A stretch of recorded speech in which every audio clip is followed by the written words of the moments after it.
Bunge la Maisha. Mahojiano na mazungumzo kuntu. Bila shaka moja kwa moja na Bunge la Maisha kwa saa 2:22 na katika tupo katika Bunge la Mathare asubuhi ya leo katika sehemu kuna kujulikana kama John Saga eneo la Huruma pale, ambapo ni kwamba Bunge la Mwananchi mtaani edition this morning. Tuko na mwanahabari wetu Chris Kimuya upande wa pili. Chris, ujambo? Sijambo, nadhani unanipata vyema kutoka studioni. Bila shaka tunakupata vizuri, kazi kwako. Asante sana, niko katika eneo Bunge la Mathare katika wadi ya Huruma, eneo linaitwa John Saga. Asubuhi ya leo kuna kibaridi katika eneo hili, lakini nimefika hapa, wananchi kama unavyowaona ni wengi. Tumekuja kuzungumzia masuala ya siasa pekee, tutakuwa tunachambua siasa. Kumbuka kuwa tuna mwaka mmoja tukaweze kupiga kura. Nadhani mwaka ujao siku kama ya leo ama tarehe kama hizi tutakuwa tumeanza kujua rais ama atakuwa ametangazwa kulingana na mikakati ya tume ya uchaguzi na mipaka nchini IEBC. Lakini nataka niwasikie wananchi. Nadhani tutazungumza leo na turudi tena na tena tuweze kupata maoni yao. Nimekuambia niko katika eneo la John Saga. Nataka nimkaribishe speaker. Kwanza wananchi wa John Saga, karibuni. Hii ni Radio Maisha, Bunge la Maisha mtaani edition. Karibuni sana. Hii ni Radio Maisha na tunasemaga tuko mbele pamoja. Radio Maisha tuko mbele pamoja. Watu studioni wasikie kuwa niko John Saga. Radio Maisha tuko mbele pamoja. Naam, karibu sana speaker, ukaweze kutukaribisha katika eneo hili. Okay, thank you. Angalia kamera. Yes. Kwa majina naitwa Alfred Ochieng aka Maraga. Mimi ndio Secretary General wa hii bunge. Wacha nichukue fursa niwakaribisha wote, you feel free, na wananchi pia watoe maoni yao bila kuogopa. Asanteni sana. Asante sana. Tuanze mjadala wetu na tunaanza na mambo ya goons. Weekend iliyopita kulikuwa na mkutano wa Linda Mwananchi katika eneo la Homa Bay. Tuliona goons waliweza kuvamia mkutano ile. Tunavyozungumza sasa hivi watu wawili wamefariki akiwa afisa wa polisi. Ni kina nani hawa aswa wanafadhili hawa goons na hii mikutano? Kwa nini tukienda Homa Bay kampeni zikifanyika katika eneo la Homa Bay kunakuwa na goons? Ni Linda Mwananchi haitakikani ama mambo ni yapi? Okay, what I want to say first of all, I want to criticize Linda Mwananchi. You know, as a responsible citizen, ukigundua ya kwamba machafuko itatokea, the best thing you are supposed to do is to cancel that rally in the interest of the country. But they were forewarned that chaos was going to erupt, but still they went ahead. Number two, I want to castigate James Orengo. Orengo is out for something ulterior motive. Mbona asiende kwao? Huko anaenda kufanya nini? Aliambiwa na polisi ya kwamba kutatokea ghasia na baada alienda tu. It is called political shenanigans and Orengo must be criticized. They wanted that goonism to happen, that chaos, so that they can elicit political sympathy. And they must be held responsible and culpable. Who sponsored the goons? Nani alifadhili hawa? No, those people were not goons. People are misusing this term goons. People over they were provoked. They said no to Linda Wananchi. They told them, please, we want to go to our shambas, we want to do our business. Leave us alone. Then they told them that they will come there, come rain, come sunshine. So people over they were simply trying to protect their turf. Those were not goons. Because hata wewe ukiniambia kwamba utaki nikuje kwako, I cannot force myself. The best thing I can do is not to come, but still they went ahead and provoked people over Bay. So over Bay people were protecting their dignity. Yes. Lakini kila mtu ana uhuru wa kufanya kampeni katika mahali popote pale anapofanya. Tupate maoni ya mwingine. Maoni yako kuhusu swala la Homa Bay? Homa Bay, nimeonelea Homa Bay, watu wa Homa Bay walikuwa sawa. Sababu wewe hata wewe ni mjamaa kama mimi. Mtu hawezi kuja kuchokufukuruga wewe kwa nyumba yako. Lazima heshimu. Na tena yule mtu alienda pale kama mheshimiwa. Ni mtu senior from 92. Is a stubborn. Mtu anasumbuka na mtu msumbuko, mtu hawelewi ni nini. Sasa hatujui nini alienda kutafuta Homa Bay. Sababu Homa Bay kuna wale leaders kama mtu kama Sifuna alitangaza yeye kwa rais. Orengo alienda kama nani? Na Babu Owino ni wa Nairobi, walienda kufanya nini huko? Lakini wameenda kufanya kampeni kama kila, nadhani katiba ya Kenya kila mmoja ana uhuru wa kufanya kampeni mahali popote pale anataka. Hiyo ni sawa, umesema kila mtu iko na demokrasia yake ya kutembea, lakini kuna saa sio haraka wala nini. Ukisikia mtu amekataa, usiende kwa his territory. Why are you going there? because you are a big man, you are an old man like me. I'm older, but that man is older than me. Why not to consider the right of the people? All to kuacha kuwa watoto.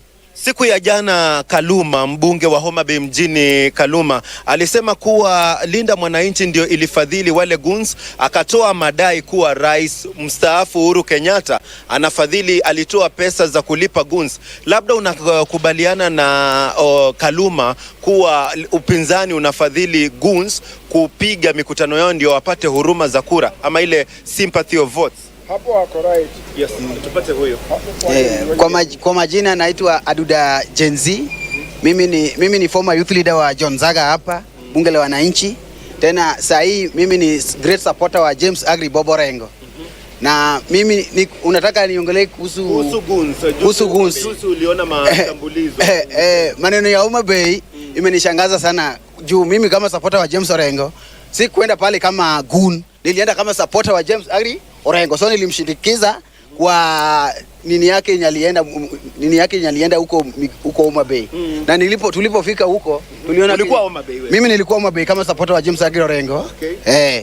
Na kufika huko ilinishangaza sana venye niliona hao watu walikuwa wanatu target mbaya sana. Juu tulisikia kama tuko kwa njia tunaenda venye wametungoja, venye wametuwekelea maneno mingi. Tukifika tuliona area iko sawa.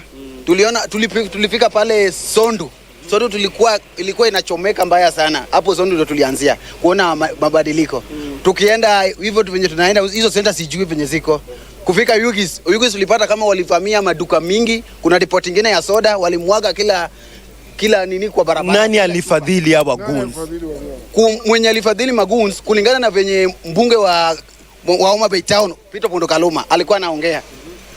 Inamaanisha alikuwa na mkono kwa hizo magoons. Mimi naona hivyo. Na ule Gladys Wanga kama governor wa Homa Bay. Okay, sawa. Naomba karibia hapa kama unataka kuzungumza. Who sponsors the goon? Na siasa zitaendelea vipi iwapo watu wakienda kukampeni maeneo tofauti watavamiwa? Mambo itakuwa vipi iwapo tutashuhudia hizi visa?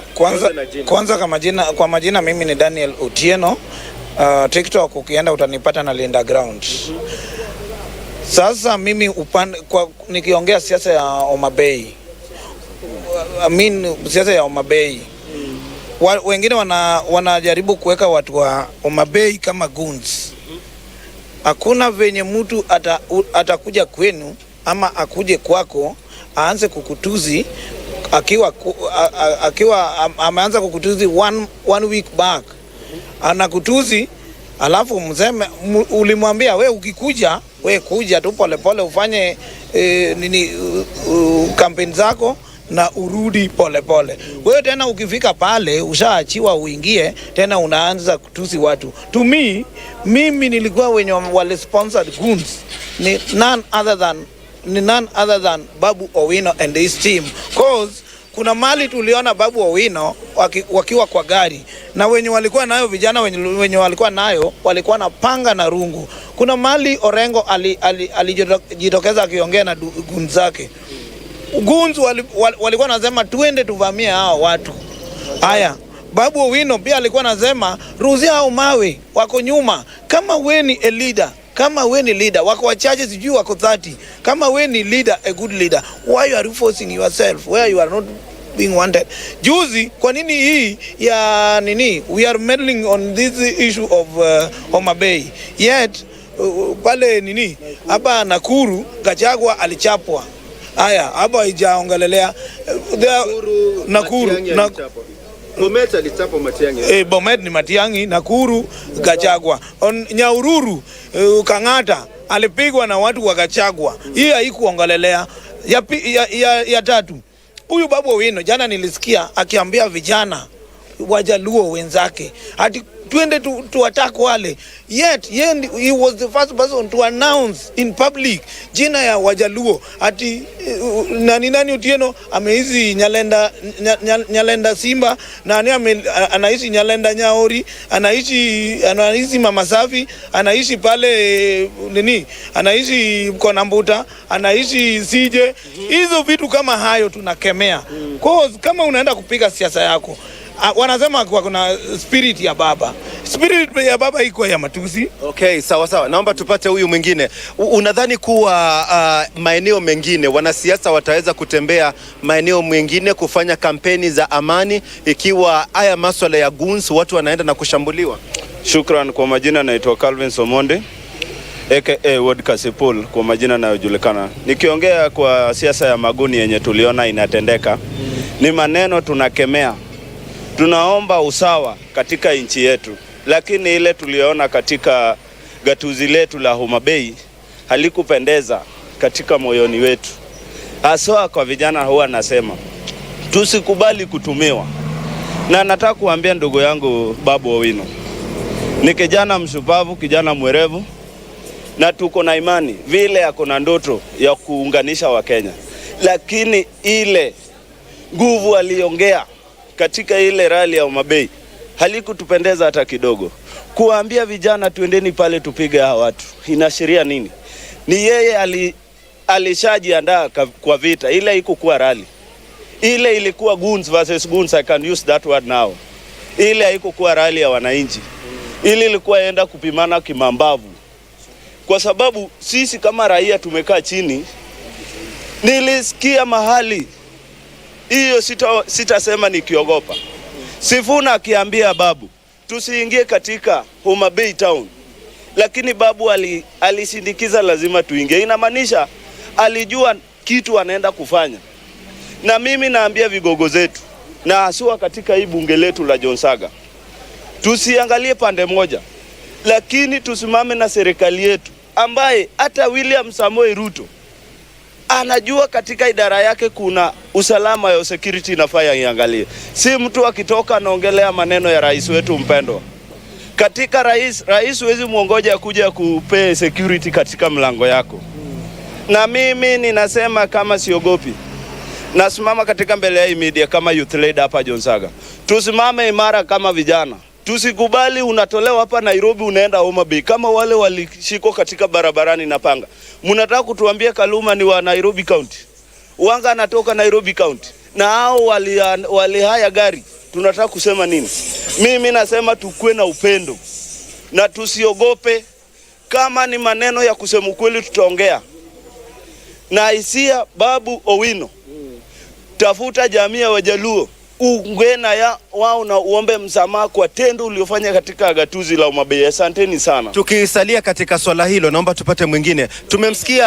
Tumesikia Kaluma akitoa matamshi, alizungumza kwa lugha ya Kijaluo ambayo ilikuwa translated na alikuwa matamshi ya uchochezi.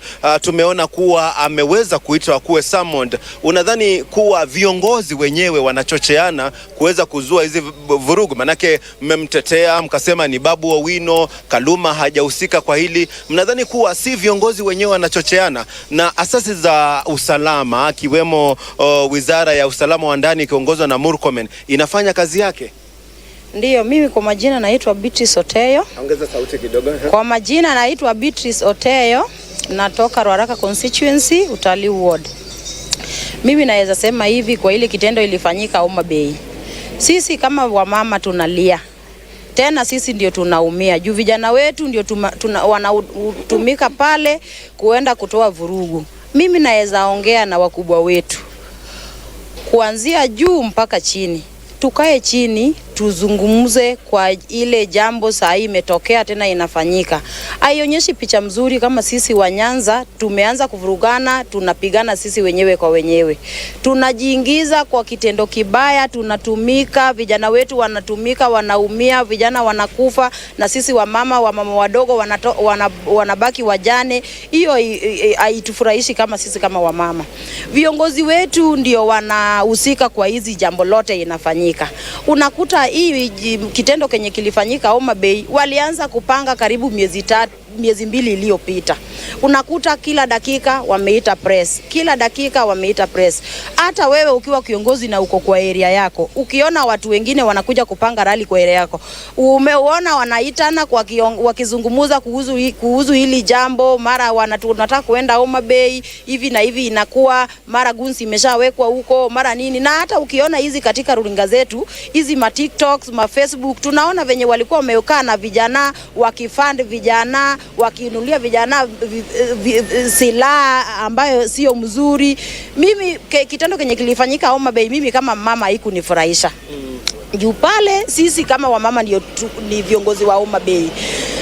Ukishaona mzee ameshakaa chini amepanga na vijana ya kwamba anataka kukuja kufanya rally, na hii rally yake iko na virugo pia,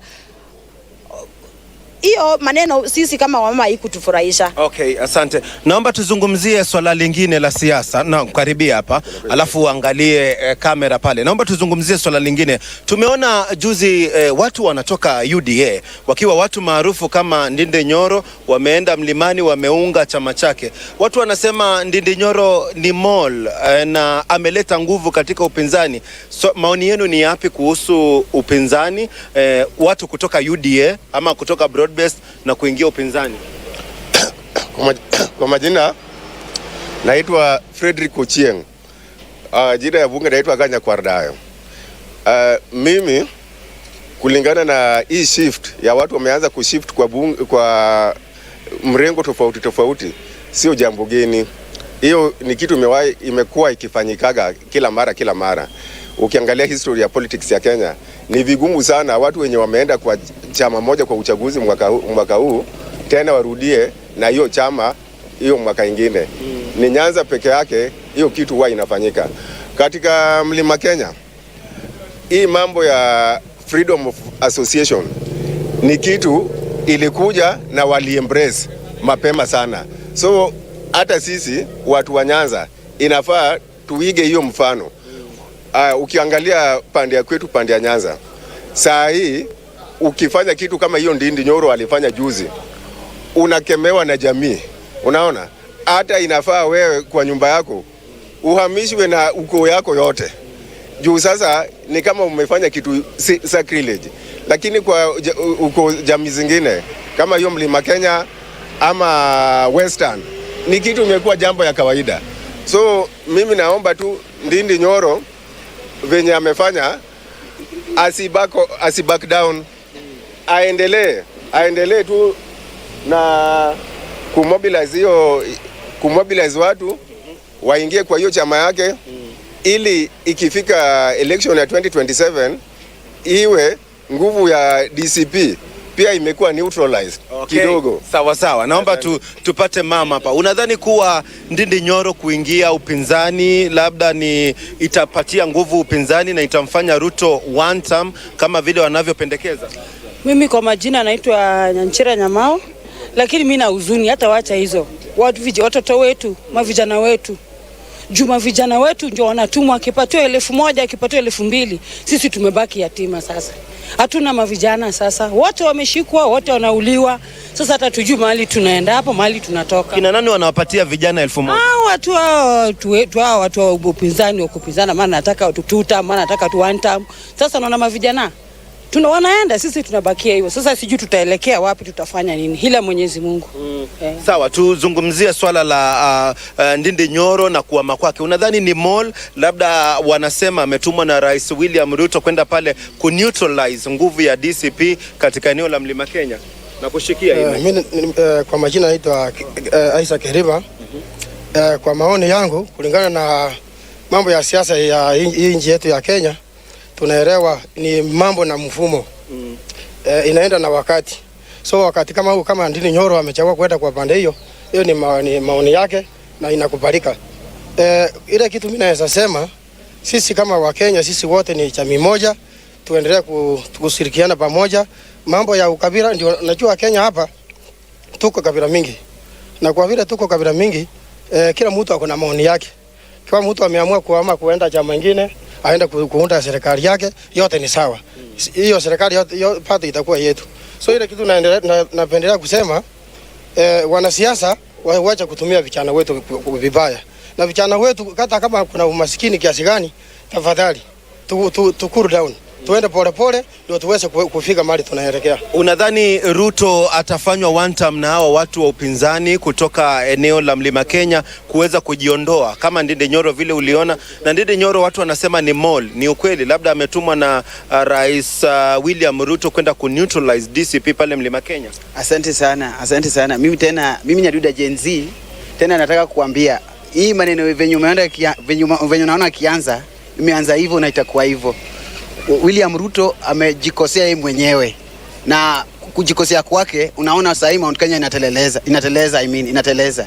Sasa watu wenye walikuwa viongozi wa Mount Kenya wanaona wakiwa na Ruto hawatapata kiti chini. Ndio kwa maana unaona mtu kama ule mbunge wa pale Imani Chungwa ako pale anakula, lakini hawezi rudi kwao. Masaa zingine unaona anapotea mpaka watu wanauliza Murko nani anania kwa wapi, Ichungwa iko wapi? Nataka kuambia William Ruto atakuwa one term juu venye ana lead ni design nyingine mbaya sana. Ukiona pale election ya Lukalau wale viongozi wa UDA ama wa Broadbase walikuwa wanaongea shit, wakienda ukampeni huko wanaongea na kiburi. Hiyo kiburi ndio vijana wanaumia. Mimi kama Duda unapata sina kazi, lakini ukisikia venye wale wanasema ati tutapeleka do time ya uchaguzi, hiyo kitu inauma watu kama vijana, na vijana ndio wengi. Ukienda mimi naendaga kwa rally zao Linda Mwananchi juu mimi ni mwanalinda mwananchi, naendaga kila mahali, sijaiona vita, lakini tulipoenda enda Homa Bay niliona vita nyingine mbaya sana, na niliona hii vita imekuwa sponsored na Broadbase ama serikali. So hiyo vitu kama hizo itafanya serikali ikose kiti juu ya kiburi, juu ya pride. Tumsikize speaker hapa kidogo kuhusiana na swala hili. Ndindi Nyoro, is he a mole in United Opposition? Okay, I can say yes and no with the following reasons. Number one, mimi huwa nashangaa. Kwanza nataka kusema Ruto atachaguliwa tena. I will give you historical perspective and logical perspective. Kwa ufupi kabla kwa ufupi. Number one, ukiangalia the former provinces, Nyanza, Ruto is having 5 out of 8. Nyanza amechukua, Coast amechukua, unaona? Nairobi imebeba watu wengi sana Wajaluo na Waloya. We are in broad-based government, unaona? So go to Northeastern unapata dole huko. Lakini mlima ndio waga unaamua kura za Kenya. Ngoja, si Moi alitawala hapa Kenya, wakina Matiba wa in opposition alitawala Kenya. So that's either there, that's hogwish. Alafu wacha sasa niongee mambo ya Ndindi Nyoro very fast. I think history is repeating itself. Wakati Moi alikuwa natolewa na pinzani 1992, aliendea Matiba kutoka Kiharu constituency akasplit Ford, Moi akaingia. Moi alikuwa Kalenjin. Sahi Ruto Kalenjin is being threatened. Now we have Ndindi Nyoro. So Ndindi Nyoro, whether it's a mole or not a mole, is working to our advantage. We welcome Ndindi Nyoro. Thank you. Okay, asante sana. Naomba tuende break alafu tutarejea. Tulieni. Tutarejea kuendelea kuzungumzia masuala haya ya kisiasa. Bunge la Maisha. Mahojiano na mazungumzo kuntu. Bila shaka Chris Kimuya, kazi kwako katika bunge la Maisha, eneo bunge la Mathare. Asubuhi ya leo katika sehemu kuna kujulikana kama John Saga, eneo la Huruma pale katika bunge la Mwananchi mtaani edition this morning. Chris Kimuya, kazi kwako. Na kama ulivyosema niko John Saga. Kwa wale ambao wanatupata kuanzia sasa hivi, tunamalizia mazungumzo yetu kuanzia sasa. Tulikuwa tunazungumzia swala zima la kisiasa, tukasema kuwa UDA inapata pigo baada ya watu kutoka UDA na kwenda DCP. Tumemuona Ndindi Nyoro. Inamaanisha kuwa Ruto ni one term? Ruto sio one term, Ruto ni atakuwa two term. Kulingana na siasa ya Kenya from 1982 tulikuwa kwa opposition kama Liberation na Ezekiel Chuka, wakina Oteyo, wakina watu wengi. Kwa hivyo mambo ya huyu Ndindi Nyoro ni sawa. Demokrasi inajengwa hivyo. Sio mtu anyimwe asisimame rais, wako huru kusimama rais kama mimi nilisimama kama upinzani ya serikali mpaka sasa bado niko sawa. Sijaogopa hata kusema, sababu mara kupigwa kuna polisi, mara kuchapwa nini saa chapwa, mara kuwekwa jela ni saa wekwa, lakini mambo ya demokrasi si kuwekwa jela juu ya oizi wala kupiga mtu, lakini niliwekwa sababu ya natetea demokrasi. Mambo ya kusplit, uliona wakati tulianza mambo ya Ford Foreson, tulipigwa tukasambaratika, watu wakagawanywa na tulikosa kuchukua. Sasa hii pia wanasema Ruto one term. Mimi nikiona kile kazi Ruto amefanya, rais yote wa Kenya mazazi mama, hakuna rais amefanya kazi kama hiyo. Tukiangalia mjengo, tukiangalia nini, tukiangalia elimu, Ruto anafanya kazi. Wale wanalia, wale walikuwa nakula pesa ya bure, ndio wanasema Ruto hajafanya kazi. Tumalizie, yes. Kwa hivyo mimi kama Joel nimesema Ruto ni 2 term. Okay, tupate mwingine. Mimi kama Republican, mimi nimesema Ruto ni 2 term. Kazi yake inaonekana kwa hakika. Mimi ni mzaliwa wa Siaya na mimi ni mkaaji wa hapa Mathare. Yale ambayo nimeyaona kwa yale muda tumekuwa nayo kutoka kwa President Kibaki, nimemwona vizuri sana. Uhuru nimemwona vizuri sana. Saa hizi Ruto, mimi bila shaka Ruto ni 2 term. Unadhani kuwa Ndindi Nyoro ni mall katika upinzani? Hakuna mambo na mall kulingana na shughuli ya Ndindi Nyoro. Kwa nini nasema hivyo? Ndindi Nyoro yeye ametoka kama Ndindi Nyoro, si ati yeye ni mall. Na wenye wamepata pigo kulingana na shughuli ya Ndindi Nyoro ni Uhuru Kenyatta na Gachagua. Nasema kwa nini? Hawa wanapigania wenyewe ile nguvu yenye wanataka ile ya kinyumbani. Lakini Ruto bado ni 2 term. Kwa nini? Ruto atakuwa ni 2 term kulingana na ile shughuli zake za inchi. Ukiangalia na tena Ruto ni mwanaume. Hao watu walikuwa wamefungia Ruto njia za kupata pesa ya kujenga inchi, lakini Ruto amejaribu kwa mbinu zote na amejikakamua na anatafuta pesa kwa njia zote ili sasa inchi isimame. Chenye inaleta shida kwa wale wanajifanya ati wanatoka ati Ruto amekuwa nini? Ni vile tu sasa kuna wale watapeli walikuwa wamefungiwa. Sasa wakifungiwa kwa njia upate njia ya SHA, sasa wanalilia SHA, ni wale walikuwa wanakula pesa ya NHIF. Ile pesa sasa saa hii wanaona ingii kwa mfuko yao. Ukiangalia hata ile shughuli ya hiyo pesa sasa ya SHA imefungia zile mahospitali yenye walikuwa nakula hizo pesa kiholela. Na sasa ile kitu bado ninasema wale wanakuja wenye wanakuwa wanafikiria ya kwamba sasa ati Ruto amepata pigo kulingana na kutoka kwa Ndindi Nyoro, hao wasahau hiyo maneno. Kwa nini? Ndindi Nyoro sasa ile kitu wataleta ni ile watakuwa na furugana watu wa mlima peke yao, na si ati atakuwa na furugana na watu wa inchi wa Kenya as a whole. Thank you. Ndindi Nyoro atagawanya mlima. Ndindi Nyoro, kwa majina naitwa Seth Otieno. Ndindi Nyoro tukiangalia saa hii bado hata alignment ya siasa bado haijafika, bado ni mapema. Kwa hivyo hata tuna wasiwasi na wapende akuwe mall, akose kuwa mall. Sisi tunaona bado ni mapema. Kwa hivyo atutishike mambo yoyote kuhusu hata akiwa wapi, hata kirudi wapi. Rais Ruto ni 2 term. Okay, tumalizie na agenda, female gender.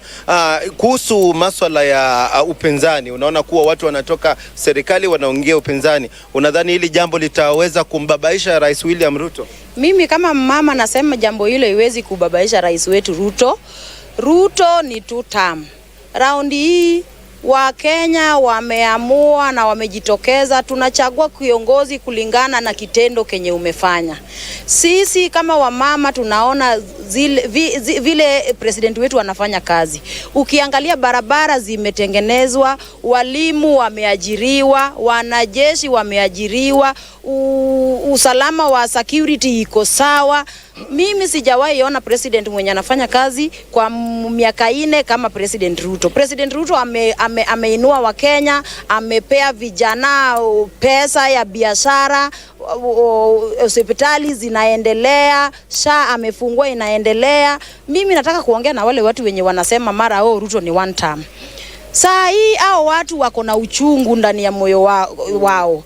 Kwa sababu juu wanaona zile mitego zote zenye walikuwa wametega wakivuruta pesa wakiingiza kwa mfuko yao imefanya nini? Imezibwa. Kwa hivyo mimi kama mama nasema Ruto ni 2 term na Ruto ni 2 term na Ruto ni 2 term. Haya, maoni ya wakazi wa eneo bunge hili ama wa eneo hili la John Saga. Nimekuwa kwa Chris Kimuya. Asante sana kwa watu wa inaitwa John Saga, bunge la mwananchi John Saga. Shukran sana kwa kuja hapa, na tunasema Radio Maisha tuko mbele pamoja. Radio Maisha tuko mbele pamoja. Asante.